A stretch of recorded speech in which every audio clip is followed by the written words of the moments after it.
Hi, my name is Gerald Casanova. I am 40 years old.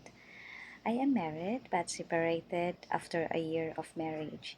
I am a college graduate with a bachelor degree of secondary education.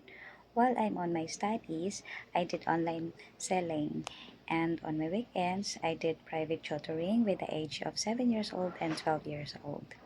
Way back, I am a full-time maid, a nanny, in a prestigious family here in the Philippines for almost 3 years. I help them with house chores like cleaning, cooking, and washing. I also help their children in terms of taking shower, then feed them with nutritious food, and also help them with their academics and school projects. Even though they are not my own children, but I treat them like my own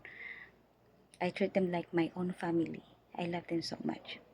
And right now, I am looking for a job, and hopefully, I pass this interview. Just to support, I want to support myself, and also I can help my family back in my province. I am dedicated and loyal, trustworthy, and honest person.